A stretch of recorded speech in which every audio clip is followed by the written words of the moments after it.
سبحان الله والحمد لله لا إله إلا الله والله أكبر سبحان الله والحمد لله ولا إله إلا الله.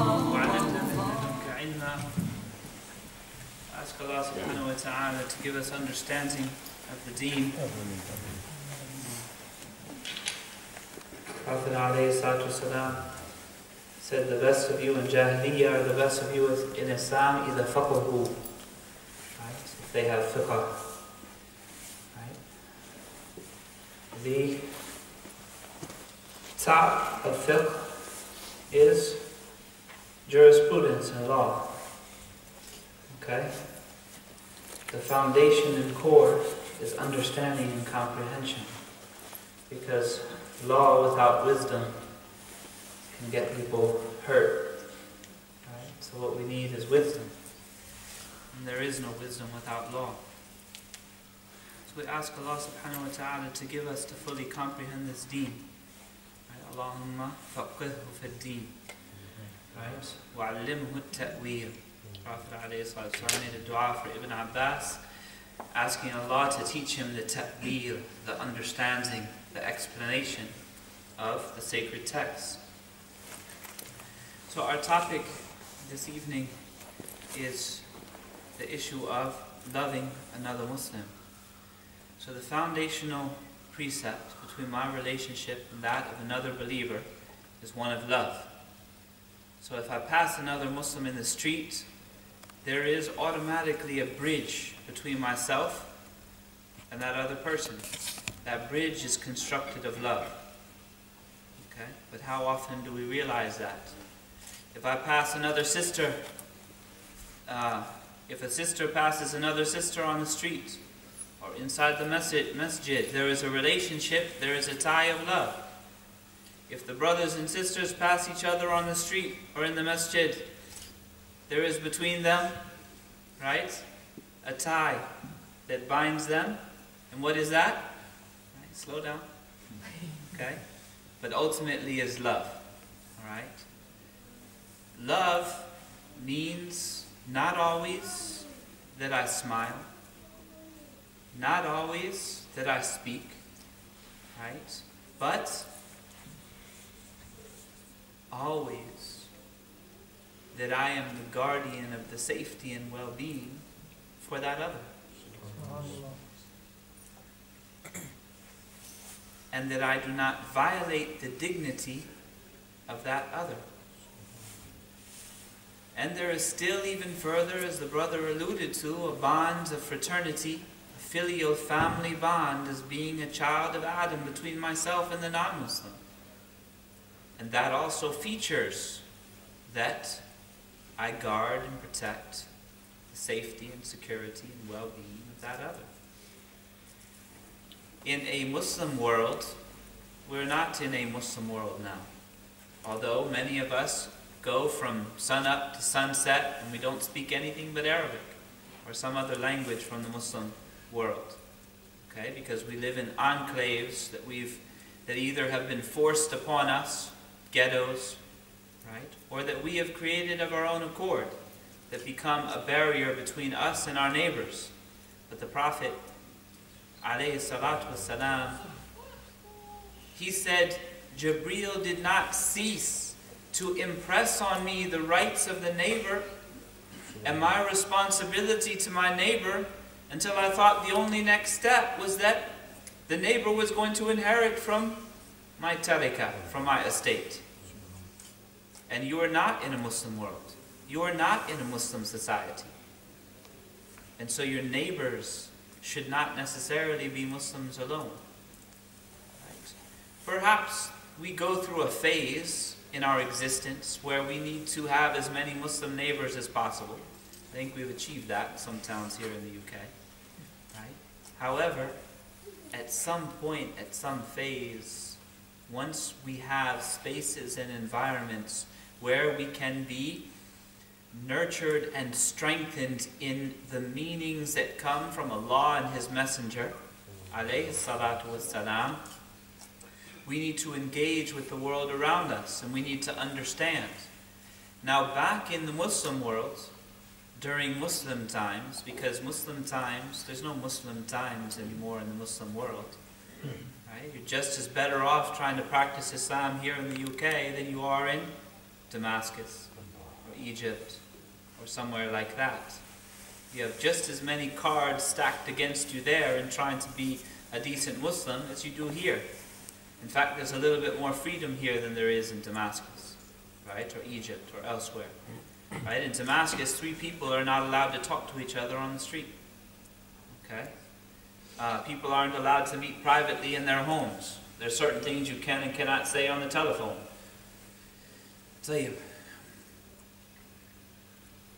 But back in Muslim times, like they used to say in America, medieval times, okay, ye old medieval times when there were Muslim societies, the non-Muslim had a certain characterization or categorization. The non-Muslim was called the dhimmi, right? And how many people are familiar with the term dhimmi, right, used to describe the non-Muslim? Here in the West, people have uncovered that term dhimmi, right? Either they've uncovered it historically by reading the history of the relationship between the Muslims and the non-Muslims, or they have uncovered it because there are Muslims in modern society who are still using the term dhimmi to refer to non-Muslims. And they have taken the word dhimmi as an understanding of that non-Muslims in a Muslim society are second-class citizens, okay, that don't have the same rights as Muslims. Now, rights are different. They're not the same, okay? We're not suggesting that a believer, okay, doesn't have the same standing as a non-believer, but that's not what dhimma means. Dhimmi was never a derogatory term. It wasn't a term that was used to refer to second-class citizens, right? Who can tell me what dhimmi means, right, in sacred law? What does dhimma mean? If you wrong another person, right, the righting of that wrong is now bound to your dhimma. If you have a responsibility to another person, that responsibility is in your dhimma. You are accountable before Allah subhanahu wa ta'ala for that responsibility. So if we're calling the non-Muslims in those old Muslim times dhimmi, what does that mean? That means the safety and protection of the non-Muslim in a Muslim majority society is in the dhimma of the believers, in the dhimma of the sultan or the political authority in that place and time. Meaning that the Muslims were responsible that no other person in society could wrong a non-Muslim citizen, right, on their watch. Now, there's nothing that prevents us from maintaining that same understanding, even though we're now in the position of weakness in a non-Muslim majority society, right? But we still have the attitude, we still have the esprit de corps that we are to be vigilant for the well-being of our non-Muslim neighbors.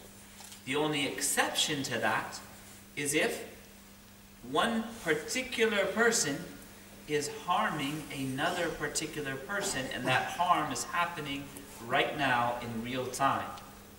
Then it becomes a responsibility of the political authority to stop that harm from happening.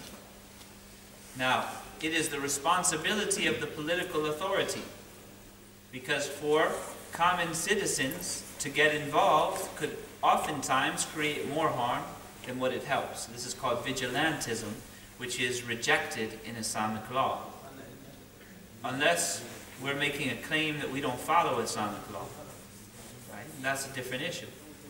Right? So people who are involved in vigilantism, right, are people who are not following Islamic law. And people who are involved in vigilantism and claiming to follow Islamic law, or maybe even making the claim that they're seeking to establish Islamic law, are confused people. Khalil ibn Ahmed al-Farahidi said that people are of 4 types. There is a person who knows and doesn't know that he knows. That is someone who's asleep. So wake him up. And there is a person who knows and knows that he knows, and that is a scholar, so follow him. And there's a person who doesn't know and knows that he doesn't know. That is a student of knowledge, so teach him. And there is a person who doesn't know and doesn't know that he doesn't know, and that is an ahmaq, a fool, so stay away from him. Right? And this is the jahl al-murakkab. And unfortunately our times are plagued by this compound ignorance, because simple ignorance is to not know the thing that should be known. That is easily remedied. Just teach the person, right? Turn the light on, there it is, clear as day. But to understand something in a way that is different from the actual reality of that thing, to have a mistaken understanding, and the confidence to think that you've understood correctly, that's called compound ignorance. Jahl al-murakkab. Simple ignorance is jahl al-basit. And the philosopher's donkey said, لو أنصف الزمان لكنت أنا أركب. If the times were fair, I would be the one that was riding. Because my jahl is basit, and the jahl of my partner is murakkab. Right? My jahl is simple, and that of the person on my back is compound. So we have to rectify that, and we rectify that with the light of knowing and learning. Because knowing and learning is a completion for the human soul. It's what makes us whole, because it fulfills the reason for our existence. Not everybody has the option or opportunity to learn. And sometimes, unfortunately, some people don't have the capacity to learn. Those are people who are going through life incomplete. Right? They could live in massive houses and have, right, replace their car every 2 years. Okay? They could have gold toilet paper dispensers, right, in these massive houses. But if they are not people of knowing, they are incomplete human beings. They are people whose priorities are out of order. Now, if someone can join between the two, well, in theory, they would have a lot more charity to give, and mosques that could be built, and madaris, and so on and so forth. Right? And that would be a good thing. However, it's about having our priorities. Allah subhanahu wa ta'ala says about the idea of fraternity between believers, وَالْمُؤْمِنُونَ وَالْمُؤْمِنَاتُ بَعْضُهُمْ أَوْلِيَاءُ بَعْضٍ. One of the defining principles of the believers, according to Allah, so I don't know what book so-and-so is reading, right? But if you're reading the Quran, which was written by Allah, Allah says that one of the defining principles of the believers is that they are allies one to another, awliya to one another. Okay? So I can't always control my brother or sister and make sure that they are treating me like an ally, but I can control myself. And I can make sure that I am an ally to my brothers and sisters. And if enough of us can come into this understanding, then we can get somewhere. In the same verse he says, أُولَٰئِكَ سَيَرْحَمُهُمُ اللَّهُ إِنَّ اللَّهَ عَزِيزٌ حَكِيمٌ. Those people who are allies one to another, they are the ones that Allah is going to have mercy on. Right? Their allegiance, the understanding, the ta'weel of this verse, the understanding of this verse is that it is your wilayah, right, your alliance with the other believers that brings on the rahmah of Allah. And which of us is not in need of a little bit of gentleness from Allah? a little bit of compassion for Allah. If I find that in my life, in my days and evenings, right, I am just not getting any compassion up in here, and I could use a break from Allah. I could use for some things to go my way. Well, one place to start is to look at my relationship with the other believers. And not my favorite friends, the other people, right, who are believers. They believe that La ilaha illallah, and they believe that Muhammadun Rasulullah sallallahu alayhi wa sallam. But I may not know them. I may not, right, spend time with them. Okay? They may not even subscribe to my own way of understanding things. But if they're believers, what is the nature of my relationship with them? And is it balanced? The end result of Muslim loyalty to one another, therefore, is to achieve the compassion and receive the compassion of Allah subhanahu wa ta'ala. But instead of loyalty in our communities, more often than not, we find discord, we find distrust, we find disunity. And at the root of so many of the problems that our communities are experiencing is the reality that we just don't love one another, that we just don't care enough about one another. Right? That's at the heart of so much of what's going on in our communities. Right? Is the nature of how we treat one another, okay? How we see the other believer. The Prophet ﷺ said, "Dabba fikum da'ul umam allati min qablikum." The poison of the nations before you has crept in amongst your ranks. Right? Al-hasad wal-baghda. Right? Hate. Right? Hate has crept into your ranks. Right? Hate and suspicion. Alright? Rancor, we translate it sometimes. Right? This type of hate. And the Prophet went on to say, Hiya al-haliqa. It is the thing that cuts. And he said, and I don't mean haliqat al-sha'r. I don't mean that it cuts the hair. Right? In huwa illa haliqatu ad-deen. It is what cuts the deen itself from the roots. And he said that by the one in whose hand is my soul, you will not enter the paradise until you believe, and you will not believe until you love one another. Shall I not inform you a thing that were you to do it, you would love one another? Right? Afshu salama bainakum. Spread the salam amongst you. But what is our understanding of this salam? We already do that, don't we? Walk into the masjid, assalamu alaikum, alaikum assalam. Right? Walk up and down the street, assalamu alaikum. Right? We do that already. But we don't see the love. Because maybe this salam, what does salam alaikum really mean? Who knows what assalamu alaikum really means? Does anybody want to care to throw it out there? Right? If you meet someone on the street and say, Assalamu alaikum, what should that person be understanding that you mean? Salam means peace, right? What else does it mean? It means safety and security. Right? So if someone in Muslim times, right, said, Assalamu alaikum, that means you are safe from my end. And if that other person came back and said, Alaikum assalam, that means that you're safe from my direction too. But are we really safe? Are people safe from me? Okay? None of us are perfect. Kullu bani Adam khata. All children of Adam make mistakes. Alright? So my soul, my ego, that latifa insaniya within me, has a tendency to do wrong. Has a tendency to do ill.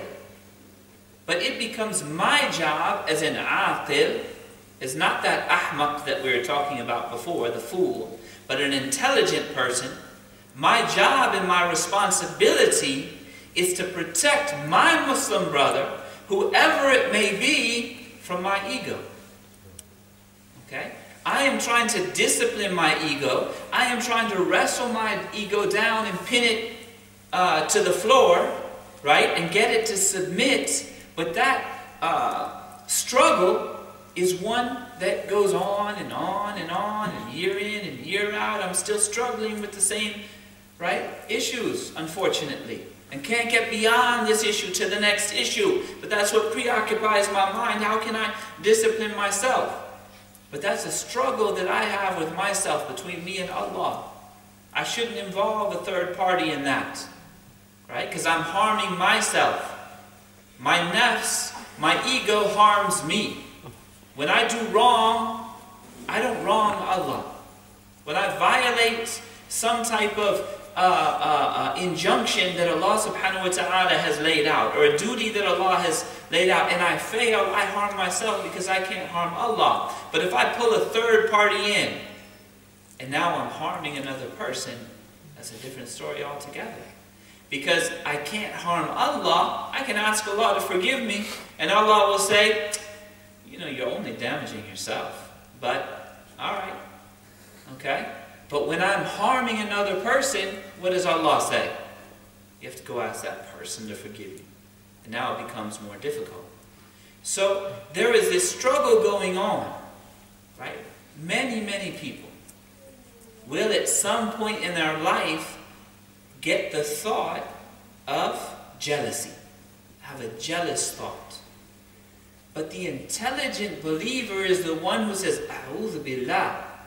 Right? وَيَسْتَقْذِرُ. He sees that thought in his own mind as a filthy thing. And he's embarrassed that it's even in his own mind. But because he's intelligent, he is trying to suppress it.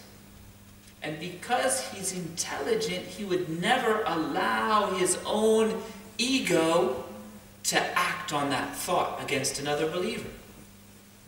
But if we don't have Muslims who are kayyisun fatan, right, who are intelligent and perspicacious, perceptive, right, but instead kisu qatan, right, a bag of cotton, which rhymes with kayyisun fatan, that's what the Arabs say. The Muslim is supposed to be kayyisun fatan, not kisu qatan. All right? So if we have all of these others, instead of intelligent believers, like Imam an-Nawawi said in a line of poetry, Inna lillahi ibadan fatana, verily Allah has intelligent slaves. We have unintelligent slaves who let their egos, right, get filth all over the community. Let their egos vomit all over the community. Right? SubhanAllah, najasa, you can clean up najasa. You can purify najasa. Okay?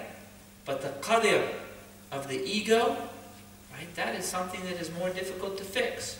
So one of the first responsibility of other Muslims being safe from me is that I do not allow them to be harmed by my own issues I have with my own nafs. Right? I keep it between me and Allah, and I protect other Muslims even from my own self. We'll come back to that point. So this salam that we pass amongst each other has to be something deeper than just saying Assalamu alaikum. Right? There is another concept in Arabic which is called salamat as-sadr, having peace of heart, a peaceful breast regarding another person. So perhaps the salam that will enable us to really love one another is having a peace of heart toward another Muslim. Right? Being peaceful in one's feelings toward another Muslim. Now, there used to be a time, I remember a time, at least in North America, when it was enough just to bump into another Muslim. You saw another person and figured out that they were Muslim, it's like you'd lost your you'd found your long lost family member. Right? MashaAllah, you were so happy to see another Muslim. And we didn't have all these ideological affiliations and what's his aqidah, that's what they used to say, right, in the 90s in America. Right? All of a sudden it wasn't enough that the person was a Muslim, you had to check and see what kind of list of credentials they had. Right? But there used to be a time when it was enough that they had faith. It's enough that they believed that Allah was one and Muhammad was the messenger of Allah. Right? And all of a sudden, right, there were these rights and duties that you had between each other. You meet this person on a train and pretty much, later, you're staying the night at their house, having dinner at their house. You get off on the wrong train, you get off at their stop on the train station. Right? It used to be like that. Okay? Why? Because we loved one another just for faith. Right? Not for ideological affiliations, which oftentimes are superfluous to faith itself. Right? They start out as things that help us to understand the faith. But after a while, they just become means to drive a wedge between ourselves and other believers until we become suspicious enough that we're willing to spill their blood. And now we spilt the blood of someone who just said, La ilaha illallah Muhammad Rasulullah. That's all Allah asked for to get into Jannah. Is La ilaha illallah Muhammad Rasulullah. We've created more stipulations, more qualifications for us to accept them into our little Jannah we got going on here with our people. Right? So it used to be enough that another person was Muslim. Now, does that mean that we don't maintain standards and we don't keep principles? Of course not. We're people of knowledge and people of learning, but we have a base set of principles for how we deal with another believer. There are a basic set of rights, right? Almost like a dastur, right, or constitution of rights and duties between us and another believer, right? That we protect their safety, that we protect their dignity, and we not violate it, no matter what they subscribe to, okay? And we don't allow people to take advantage of that either, right? So the more people that we have that are vigilant, right, the more ease and cooperation we can have in our society. So, there is this implication that we are bound by this fraternity, okay? This filial relationship, these rights and duties, okay, between us. And this is what is at the heart of the community, right? This solidarity is what keeps us together. It's solidarity that defines us, right? And the heart of this solidarity is this filial tie, this fraternal tie that is based on La ilaha illallah Muhammadun Rasulullah. Look, so-and-so has wronged you. So-and-so subscribes to a different program, let's say. But you have to decide what are, or so-and-so is not that popular, right? Right? She's not a favorite here in this masjid, okay? Or whatever the case may be. So are we differentiating the way that we treat other believers based on these superfluous issues? What we need to do, what each of us needs to do, is to think within ourselves, after we leave here tonight, some point during the week, to think about what is your base method or program for how you treat another believer. So if they're not popular, do we make space for them? If they're not popular, can we smile at them or look at them when we talk to them? Right? Can we give them our attention? Tayyib. What are the basic rights of how a person should be treated? We have to decide what that is. How do I treat a person? And how would Rasulullah sallallahu alayhi wa sallam have treated a person? And then I have to make sure that every believer I encounter, I at least give them that basic set of rights. Because nothing's worse than walking into a masjid, right? Walking into a gathering, and people look at you and say, uh-huh, yeah, right? And they turn around and speak with their friends. And then people don't talk to you, right? People don't include you. But then all of a sudden the circumstances change. All of a sudden, for some reason, you become interesting to that same group of people. And the next time you come, they turn and they smile and they welcome you because they've learned some other fact about you that they didn't know the first time they met you. all of a sudden you are now significant. Why are you significant? Because someone said something handsome about you? Or they find out that you were on TV at some point? But you're still the same person you were when you walked in the door. Right? And because of some issue that really doesn't count, all of a sudden you get the smile. All of a sudden people have room for you. Okay? We can't be those people. We can't be like Dr. Jekyll and Mr. Hyde. Right? Every single believer, if they have La ilaha illallah in their hearts, there is a basic set of rights and how we should treat them and how we should be welcoming to them. And it's based on this tie of fraternity. إِنَّمَا الْمُؤْمِنُونَ إِخْوَةً. The believers are brothers. What is fraternity? Fraternity is defined in English as a group of people associated or formally organized for a common purpose or interest. A fraternity, a brotherhood, is a group of people organized for a common purpose or interest. The quality or state of being brothers. The believers are bound in an eternal bond of brotherhood. So we may have family ties, we may have ethnic ties, but ethnicity is an aspect of your clay.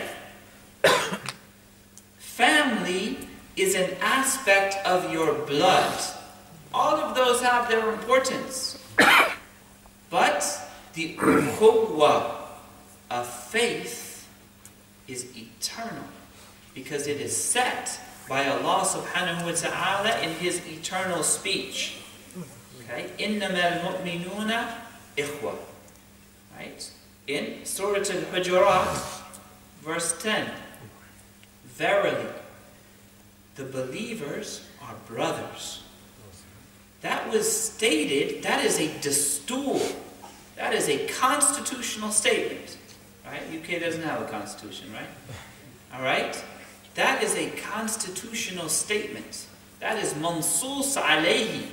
And where is it mansus? In the eternal speech of Allah subhanahu wa ta'ala. The Quran is created or uncreated. Tayyib. Sayyidina Muhammad is made of light or not made of light?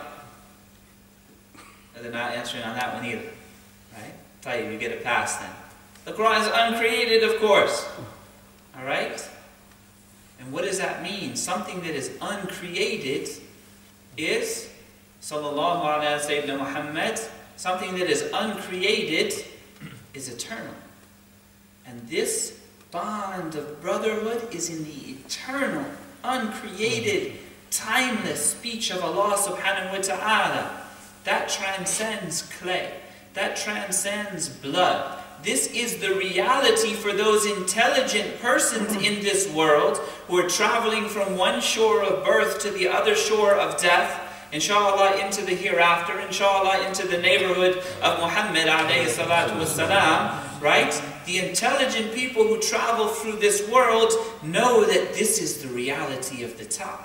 Know that this is the reality of the bond, but we get heedless, we get forgetful, and we get caught up in all of these other understandings. Ethnicity, family, right? Blood is thicker than water, okay? Blood is thicker than water. And blood is thicker than the fraternity of Islam. No, right? Not in reality, but how many people of haqiqah do we have?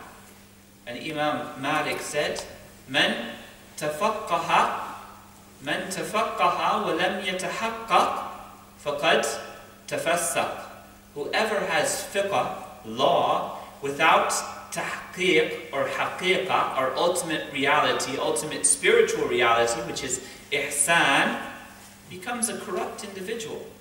And whoever has وَمَنْ تَحَقَّقَ وَلَمْ يَتَفَقَّهُ, and whoever has tahqiq or spirituality, but without law, فَقَدْ تَزَنْدَقَ, has zandaqa or heresy. وَمَنْ جَمَعَ بَيْنَهُمَا فَقَدْ تَحَقَّقَ, and whoever gathers between the two has achieved realization.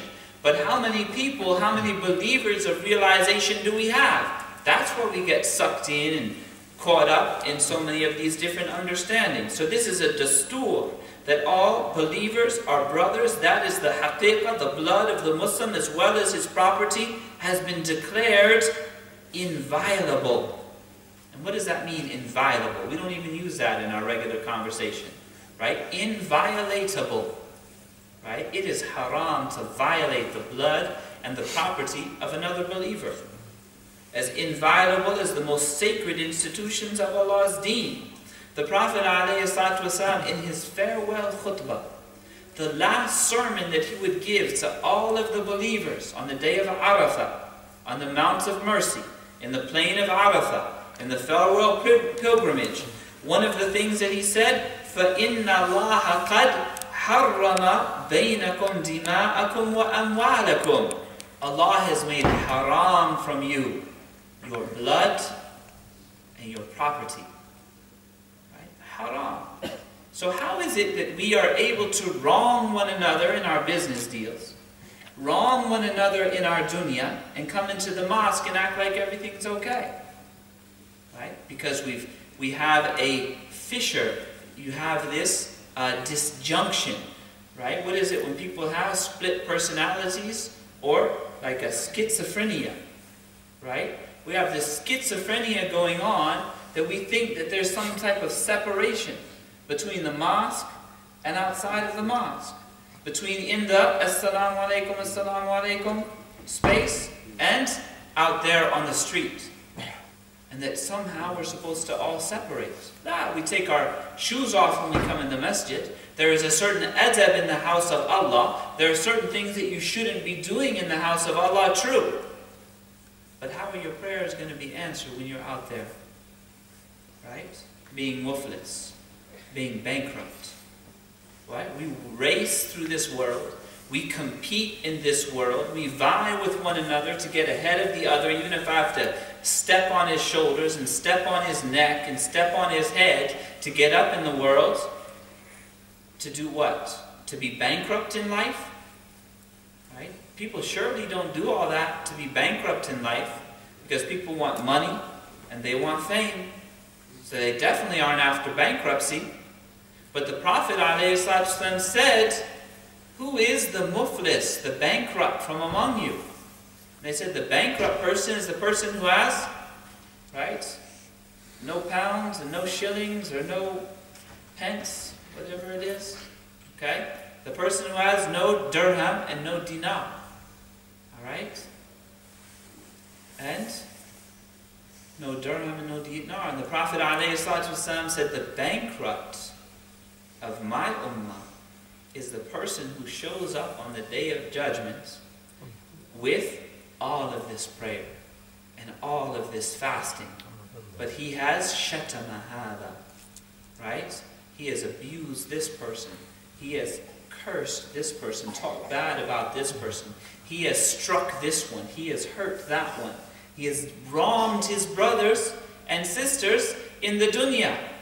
And he shows up to Allah subhanahu wa ta'ala bankrupt. Right?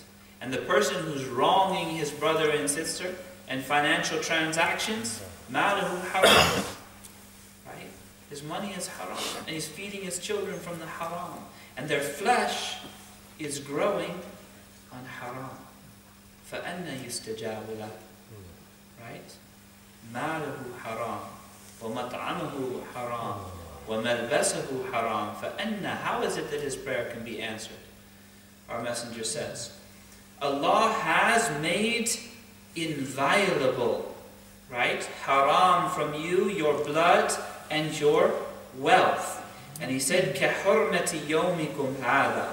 Like the sacredness of this day of yours. فِي شَهْرِكُمْ هَذَا. In this month of yours. فِي بَلَدِكُمْ هَذَا. In this country of yours. So if we have veneration for the day of Arafah, if we have veneration for Dhul Hijjah, right, the sacred months, if we have veneration for Hijaz and Mecca and Medina, then let us think again how we treat one another.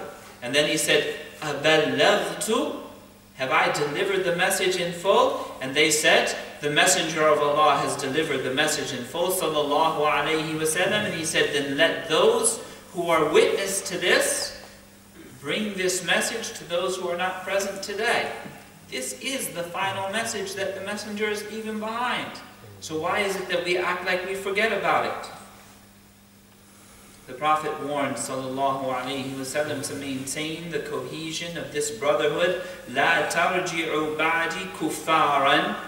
Do not go back to being kuffar after I leave this earth. Sallallahu alayhi wasallam. And how does the person go back to kufr after the Prophet alayhi salatu wasalam? Yadribu ba'dukum riqaba ba'd. Don't go back to kufr, such that one of you would strike, right, that you begin striking the necks of one another, cutting off the heads of one another, essentially killing one another. Right? To curse another Muslim is corruption in deen, and to murder him is kufr, is disbelief. لو أن أهل السماء, the blood of another Muslim is guaranteed by Allah Himself. We want to have a relationship with Allah. We claim to have a relationship with Allah. We claim to know better than others. The Prophet ﷺ said, لو أن أهل, that Allah says, لو أن أهل السماء وأهل الأرض اشتركوا في دم مؤمن لأكبهم الله في النار. If the people of the heavens and all of the people of the earth were to work together to kill a single believer, Allah would pitch all of them into the fire. The first reckoning between people on the Day of Judgment will be for blood spilt without right. أول ما يقضى بين الناس في الدماء. The first judgments between people on the Day of Judgment will be in blood that was spilt. And we're talking about not acting on jealousy between one another. We're talking about not undercutting one another, not talking bad about one another. But in some places in the Muslim world, Muslims are killing one another. This very day. On this very day, Muslims have pointed weapons at other Muslims. Muslims have set about figuring out how to bomb the gathering of other people who believe in La ilaha illallah Muhammadur Rasulullah in the name of Islam. How is that possible? It's possible with ghafla. It's possible without vigilance. It's possible because of heedlessness. No. The Prophet ﷺ said, "Man a'ana ala qatli mu'minin bi shatri kalima, or walau bi shatri kalima, laqiya Allah azza wa jalla yawm al-qiyamah maktubun bayna aynayhi ayasun min rahmatillah." Whoever helps in the killing of another believer, even if with half a word, right? Even with half a word.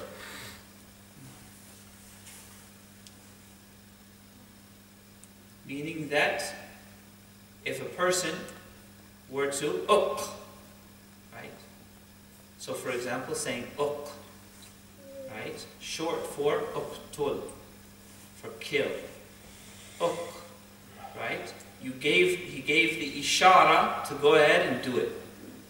Right? Or he facilitated something that would end up in Muslims losing their lives. That person will show up on the Day of Judgment. According to Imam al-Bayhaqi, the Prophet ﷺ says, with it written between his two eyes, forsaken from the mercy of Allah. Allah. I don't need that trouble. Right? I don't need that trouble. And wronging another believer is what leads to this, because it's a slippery slope. Once we lie to one another, once we cheat one another, once we hurt one another, once we block out one another, it's only a few more steps till we're striking one another, killing one another. But it's going on. It is forbidden to raise a weapon against another Muslim إذا توجه المسلمان بسيفيهما فالقاتل والمقتول في النار. Okay?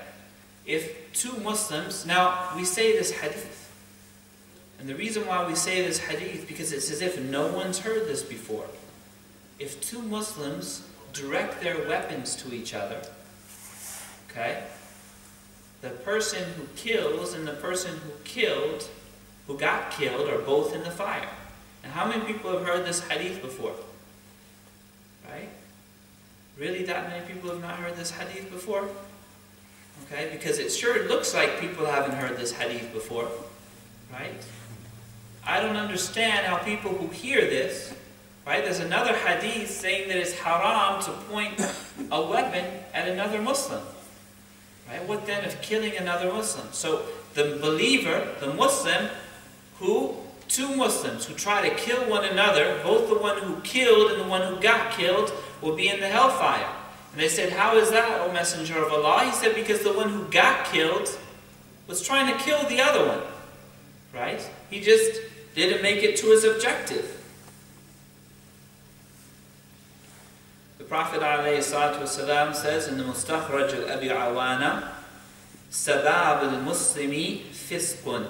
Cursing another Muslim is corruption in deen, وَقِتَالُهُ kufr.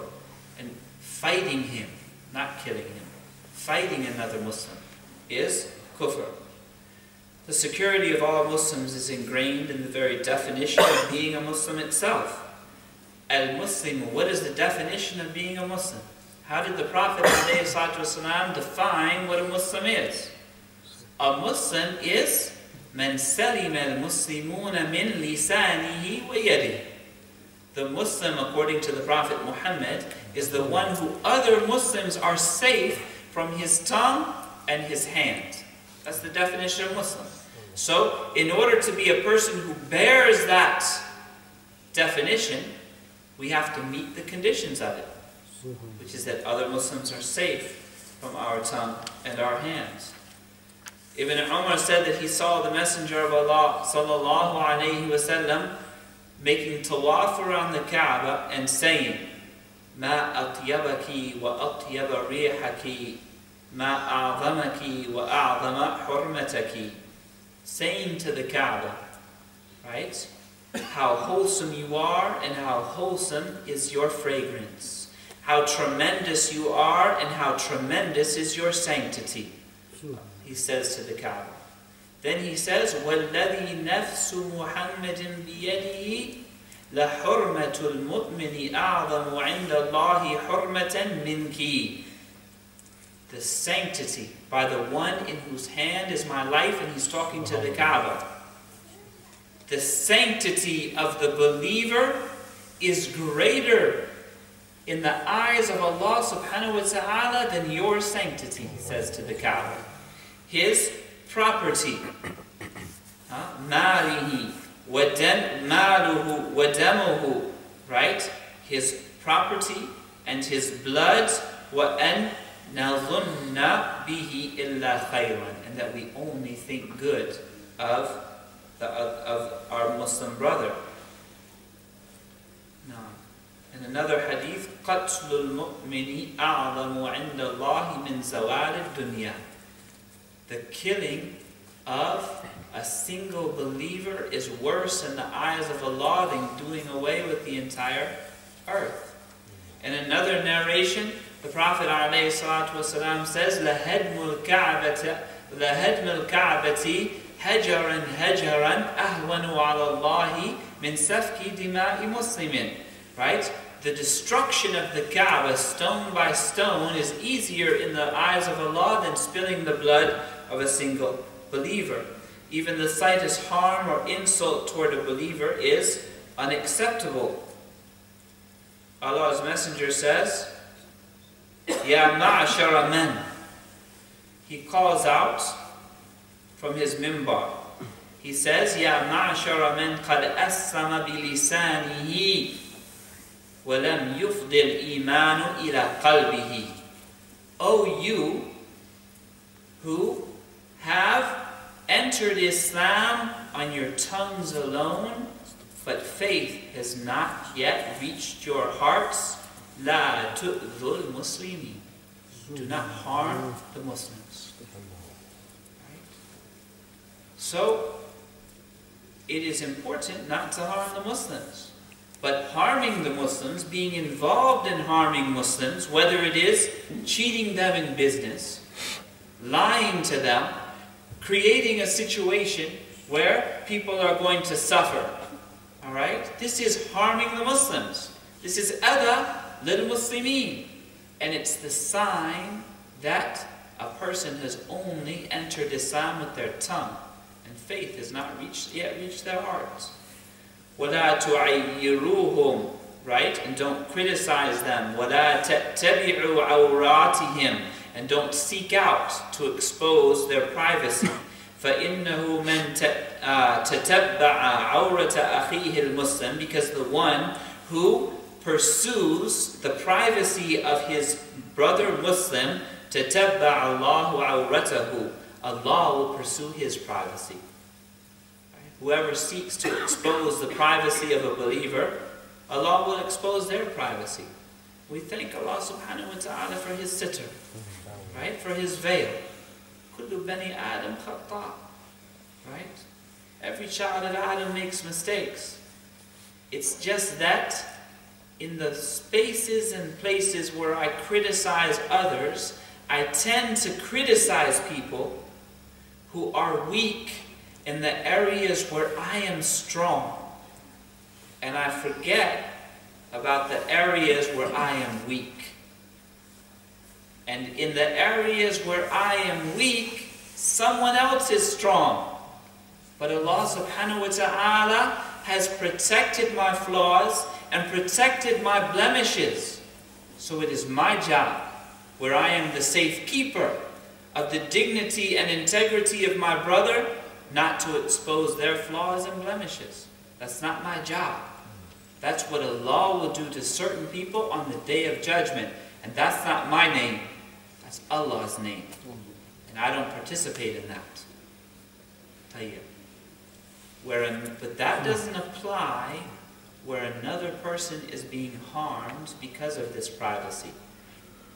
That means that if I know that another believer is being abused, injured, physically or psychologically, violated, and I know it's going on, I am not protecting the well-being of that believer. In the name of protecting the well-being of the abuser, la. I become responsible before Allah subhanahu wa ta'ala to intervene. When there are two parties who are at war, Allah subhanahu wa ta'ala says, إِذَا جَنَحُوا لِلسِّلْمِ فَجْنَحْ لَهُ. Right? If your enemy or your opponent inclines towards peace and the putting down of arms, you should also incline. One of the things that we can understand from this verse is that where there is wrong and harm happening, for example, one group of Muslims is trying to attack another group of Muslims on a battlefield, we betake ourselves, because the preference is for peace and safety and desisting from conflict, we betake ourselves to sufficient force in order to bring about the end of conflict. When you know that in some private precincts or areas or someone's home, someone is being physically abused or violated, it is your job to use sufficient force to intervene to stop that from happening. Not to climb up on the minbar and say, such and such is happening in so-and-so's house. No. But to speak to authorities, whether it's in the community or outside of the community, to bring a stop to that violation that's happening. Right? And that violation must stop at all levels. Physical, psychological. So if the physical violation we think has stopped, but the psychological violation is still going on, then we haven't finished the intervention yet. And we don't stop until there is a full shifa. If we love the Prophet Muhammad alayhi salatu wasalam. If. Because we don't know. People claim to love the Prophet Muhammad alayhi salatu wasalam. But the Prophet was about shifa. Right? Isn't the greatest work that was written in the characteristics and properties of the Prophet ﷺ called the shifa? Isn't the Quran itself a shifa? Don't we ask Allah subhanahu wa ta'ala to give a blessings and peace to the Prophet Muhammad ﷺ that will be shifa and lana, that will be a shifa? Isn't the love of the Prophet Muhammad ﷺ a shifa for all of our ailments? Well, then we should also be about shifa. Or we're lying about our love of the Prophet Muhammad ﷺ, who when he entered into Medina, the little girls came up and they sang. What did the little girls sing? نحن بنات بني نجار يا حبذا محمد من جار. نحن بنات بني نجار يا حبذا محمد من جار. We are the girls, right, the daughters of the tribe of Najjar. What a wonderful neighbor, O Muhammad, you are. Right.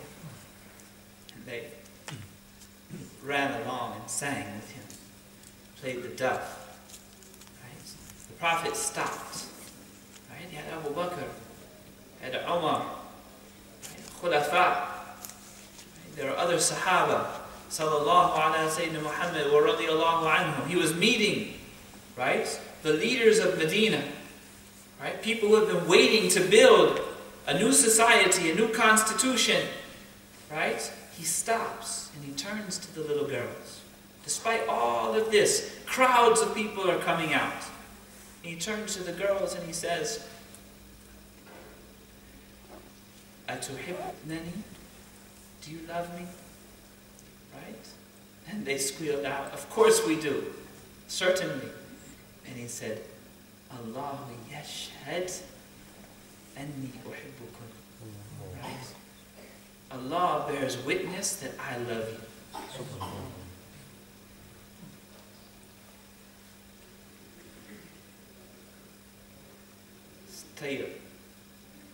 So, the banat of Rasulullah sallallahu alayhi wa sallam and the banat of the believers are an aman from Rasulullah. If we love the Prophet. If we love the Prophet, there should be an outcome. Right? If we love the Prophet, there should be signs of love. If we love the Prophet, there should be a fruit to that. أصله ثابت وفرعه في السماء. Its roots are deep and its branches reach into the sky. وتؤتي أكلها كل حين بإذن ربها. And it delivers its fruits in every season by the leave of its Lord. So what are the fruits of your love of the Prophet ﷺ? If the amanat of the Prophet ﷺ are being violated in your very community, that's something that you shouldn't sleep tonight until it is rectified with sufficient force.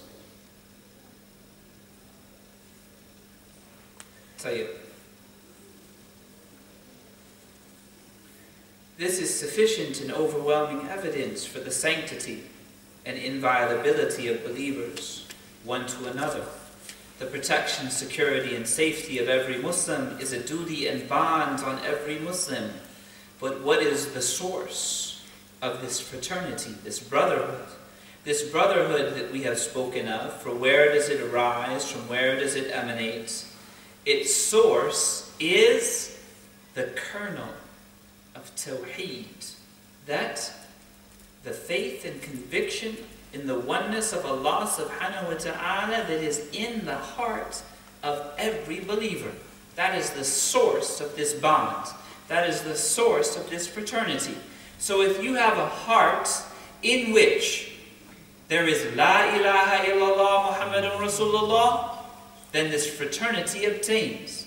This duty towards those rights obtains, regardless of affiliations, regardless of ethnicity, regardless of all of these other superfluous considerations, if there is the secret of La ilaha illallah Muhammadur Rasulullah in this heart, know that that is the first daraja of wilayah of Allah subhanahu wa ta'ala. And know that if that is in that heart, then I should be very, very concerned that I treat that heart correctly. Because that heart comprises the first level of being a friend of Allah subhanahu wa ta'ala, having wilayah of Allah subhanahu wa ta'ala. And what does Allah say about His awliya? مَنْ عَادَ لِي وَلِيًّا فَقَدْ آذَنْتُهُ بِالْحَرْبِ. Whoever shows animosity to a friend of mine, I declare war on them. I do not need war from Allah and His Messenger. I don't know about you, right? If we are people of haqiqah, if we are intelligent slaves, and if you're going to have a community, you have to have one or two intelligent slaves, right? We can't all be the blind light leading the blind, okay? Or else we need to find a different community. Yeah. So we should love that kernel of Tawheed irrespective of the vessel that contains it. Right? If in Iraq, Muslims are blowing up Shia, and Shia are blowing up Muslims, if there's nothing I can do to stop it, let me at least make sure I'm not a party to it. Because we can disagree with people, but not to the point where we kill them just because of their affiliations. Right? Iran is not popular with Syrians right now, but that doesn't mean that any Shiite person or any Iranian person, right, can be harmed just because of their affiliation. Okay? It means that we use sufficient force to stop harm where it is happening. And when the harm has ceased, we cease. Right? Because we're not people of harm or brutality. We have to look into the soul of every believer that we encounter and love that kernel of faith, that secret of Tawheed, irrespective of the vessel. The Prophet has made the acceptance of any Muslim's faith contingent on his or her love of his brother and sister. لا يؤمن أحدكم حتى يحب لأخيه ما يحب لنفسه. None of you truly believes until, and really what it actually literally says is none of you has faith. Right? We interpret it in terms of none of you truly believes. But what it really says is none of you believes until he loves for his brother what he loves for himself. The bond of Muslim fraternity is an emotional one, just as much as it is a spiritual and legal one. It is like the mythical symbiotic relationship between two twin brothers or two twin sisters. When one of them is harmed, the other one experiences the pain. مثل المؤمنين في توادهم وتراحمهم وتعاطفهم. The likeness of the believers in their love for one another, their compassion for one another, their affection for one another.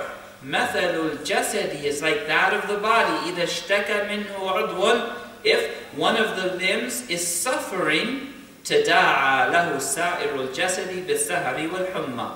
The rest of the body lies awake at night, right, in fever. To love another Muslim is to taste the sweetness of faith itself. Right? The Prophet ﷺ says in Sahih Bukhari, ثَلَاثٌ مَنْ كُنَّ فِيهِ وَجَدَ حَلَاوَةَ الْإِيمَانِ. There are three things that if a person has it, they will taste the sweetness of faith. Now, that Allah and His Messenger be more beloved to them than anything else, and that He love a person for the sake of Allah alone, and that He fear, right, that He hate to lose, to go back to disbelief, like He would hate to be thrown into a fire. When Muslims stand together, they are an impregnable fortress. Al-mu'minu lil-mu'mini kal-bunyanu yashuddu ba'dahu ba'd. The believer to the other believer is like a solid structure. Right? It supports one another and makes it strong. If Muslims would just join together, they would never be overwhelmed. Right? The Prophet ﷺ said, Al-mar'u kathirun bi akhihi. A person is many with his brother. One Muslim is few. Two Muslims, many. A person is many along with his brother. Meaning a single person can be called many along with his brother. This sanctity of the fraternal relationship is given its form in the physical world through acknowledgement and adherence to the rights and duties of brotherhood, right? Which we can go on and talk about, but I think that we have probably taken up a lot of your time. Barakallahu fikum, right? And we'll close with one statement. I know there were a few more things that needed to be said on the subject. Ibn Ata al-Sikandari brings a hikam that is based in the teachings of the Prophet Muhammad ﷺ, that he gives it his voice. He says, خَصْلَتَانِ لَيْسَ فَوْقُهُمَا شَيْءٌ مِنَ الْخَيْرِ. There are two characteristics beyond which there is nothing better. حُسْنَ الظَّنِّ بِاللَّهِ وَحُسْنَ الظَّنِّ بِعِبَادِ اللَّهِ. Having a good opinion of Allah and having a good opinion of the slaves of Allah. Subhanallah. وَخَصَّتَانِ لَيْسَ فَوْقُهُمَا مِنَ الشَّرِّ مِنْ شَيْءٍ. And two character traits, there is nothing more evil than them, having a bad opinion of Allah and having a bad opinion of the believers in Allah or the slaves of Allah. Now, and remember that smiling in the face of your brother is a sadaqah, at the very least. Right? So as we receive people, let's receive them with an open heart.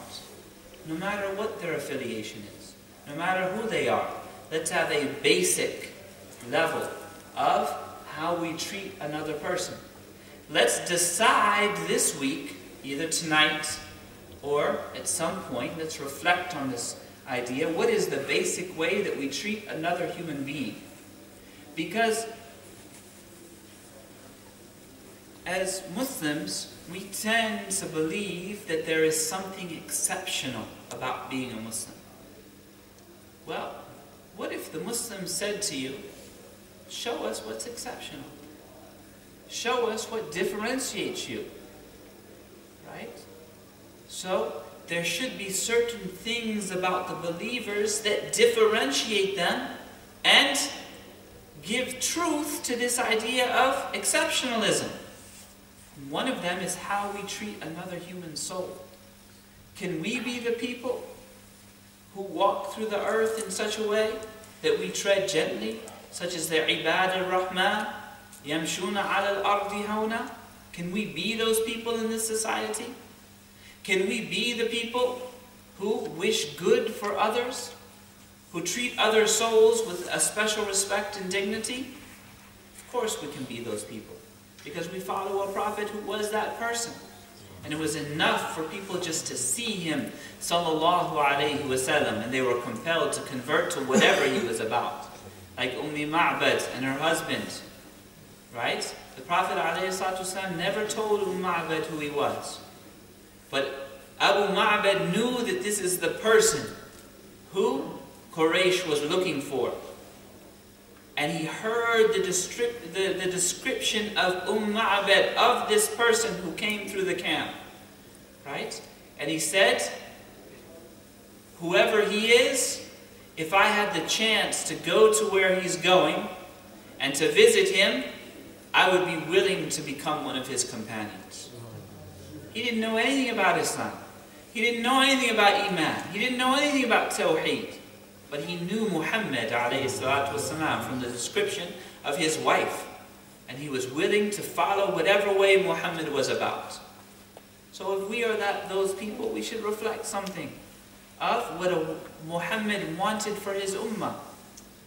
Sallallahu alayhi Sayyidina Muhammad, who will stand at the head of the bridge over the hellfire as the believers cross one by one, saying, what's your aqidah? What did you think about this? What was your thought about this? Where do you stand on this position? Right? No.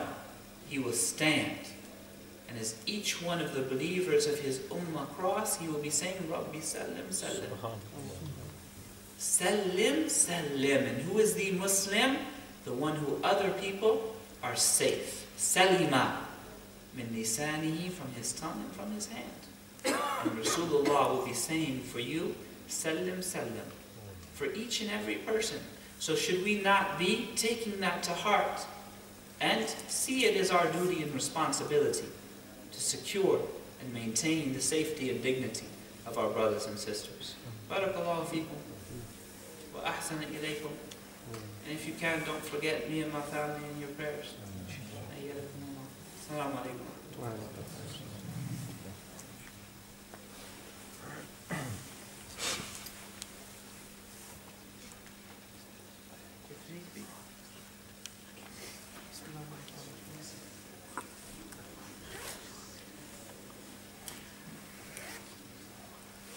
Bismillahirrahmanirrahim. We thank Shaykh for giving us such a poignant reminder today. That's something we really need to reflect on and take away with us and pass on to our families and also to the wider community and be agents of change within and transformation within our communities. With the Shaykh's permission, we can open the floor to a short session of question and answer session. So if any brothers or sisters have any questions, please feel free to, if you have some paper, you can write them down. If you wish to ask them verbally or orally, please feel free to do so. Bismillah. Anybody have anything? Say. I remember towards the beginning of the talk you said all children of Adam have make mistakes. Does that include the prophets as far as prophets are masoom? Prophets are masoom, right? So the prophets do not, the dominant opinion is that the prophets do not make mistakes. There are different positions that are valid positions among the scholars. Right? The prophets never commit shirk, that is agreed upon. The prophets never commit major sins, that is agreed upon. The question is it possible for the prophets to commit minor sins? Right? There's a difference of opinion as to whether or not they can commit minor sins before they have become prophets. The majority of opinion is that they do not. Okay? Then the question becomes, is it possible for the prophets to do something that is not the best case scenario? The majority of opinion is that they do not. Okay? Now, the Prophet Muhammad ﷺ, sometimes he would do something that was makruh in our right. Meaning for us to do it, it would be makruh. For him to do it, he was commanded to do it to show us that the hukm on this activity was not wajib or haram, but merely makruh. Right? Yeah. So, yes, the prophets are ma'asum. And there is not a lot of value in going into detail and having fights about these issues. Tayyib. The prophets are there for us to follow them. Anyone else? Are we allowed to put flowers on a grave? You can put a flower on a grave if you want to put a flower on a grave. Okay? It's better though to find some type of evergreen plant. Right? Some type of plant that stays green in winter and summer all year round, a perennial. And you take that off and you put that on the grave, because so long it is moist, and those stay moist longer, it will continue to praise and glorify Allah subhanahu wa ta'ala, and perhaps relieve some of the pressure and difficulty of the person in the grave. The Prophet ﷺ split 2 palm fronds, which are evergreen, and put them into 2 graves, and they said, why did you do that? He said, so long as they remain moist, they will praise Allah subhanahu wa ta'ala. Please, if someone wants to do flowers, but it's not as useful as putting something evergreen. Right? Know that the non-Muslims put flowers because they think that it's some type of commemoration, that makes them feel better. There's nothing wrong with that, but that's something that they do, not something that we do. Right? So if you have some type of evergreen bush like holly, for example, right, that would be a better thing to put on the grave. And we put it on the grave for different reasons than the non-Muslims put flowers on graves. So be clear about why you're doing it. Please could you explain if and why, when hearing the Prophet ﷺ's name, should we kiss our thumbs and place them on our eyes? Tayyib. I didn't say that we should do that, right? And I didn't say we shouldn't do that, okay? I have a feeling that the question and answer session is going to go in a different direction than the talk tonight. Are there any questions about what we talked about tonight, as opposed to the debates that you all are having in this community on a regular basis? Say it. Just want some advice on... Are you trying to test me to see where I stand on your different issues? No. Tafadhal, not you. Go ahead. Just wanting some advice. You mentioned about the Sharia and the Haqiqa and the balance. How does one maintain that balance outwardly and self-composure and whilst? How does one... in terms of brotherhood and in terms of interactions and in terms of... It's a long list. How does one... Let's start with maintaining one's composure and balance between Sharia and Haqiqa. Sharia is on the outside, and Haqiqa is on the inside, and Hikmah is what manages between the two. Right? So learning Sharia and conditioning one's body, one's self, one's organs to adhere to it on the outside. Learning the Haqiqa, Ihsan, and conditioning one's soul to maintain it on the inside, and being around people who have achieved that, so we can see how wisdom manages between the two.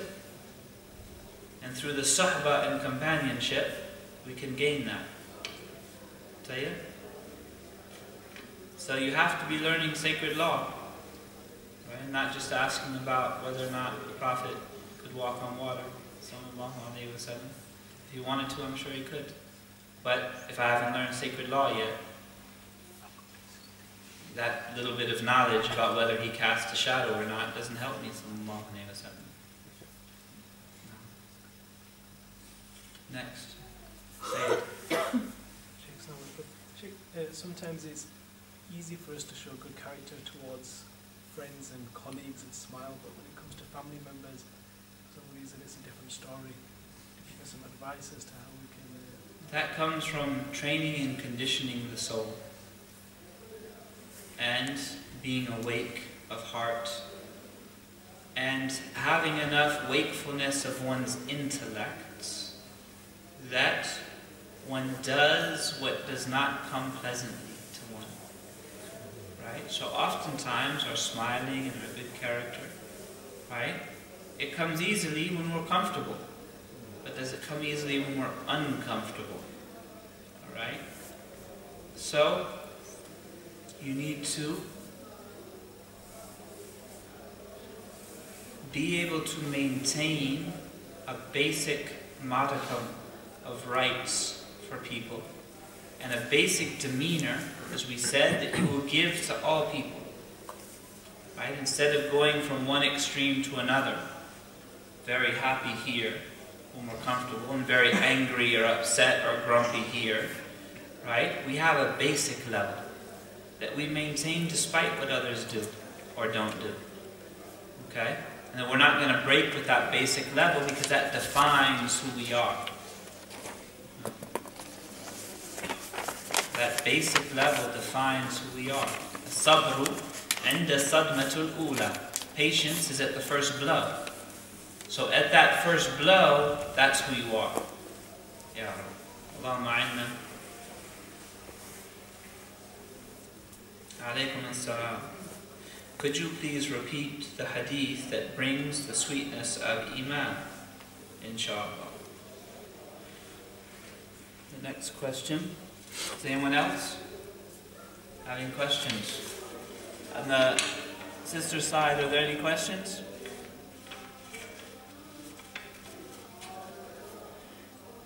The hadith you mentioned are incredible. In a time where people are shedding blood or justifying it, should we remind ourselves of these narrations? Yet, if one scholars, how do we mention them? Well, you can learn hadith if you're not a hadith scholar. You just learn the hadith. Okay, ask Shaykh Sa'ad al-Tas, right, to teach you the hadith, or any of the people who know them, right? But you learn it, you repeat it, okay, because you heard someone say it, right? I heard someone say such and such, but we should be learning these hadith and we should be telling people about them, because clearly the community has forgotten, right? That is a serious problem.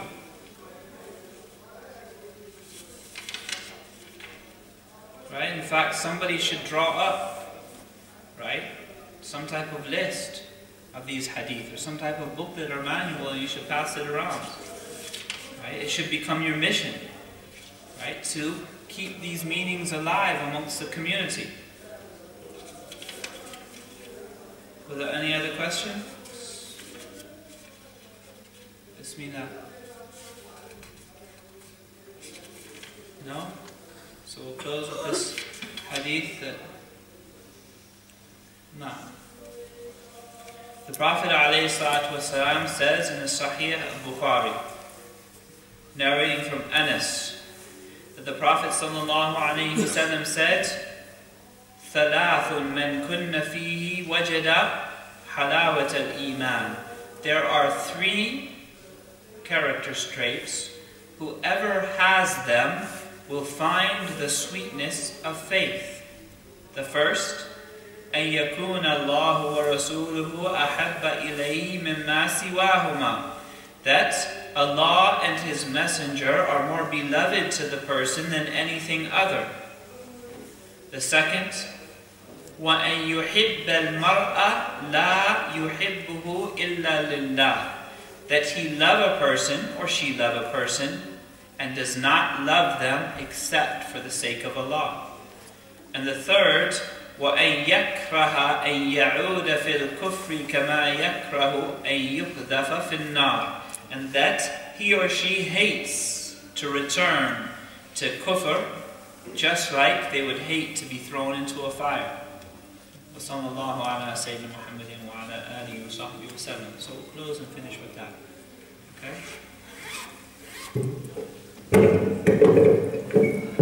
Bismillah, we thank the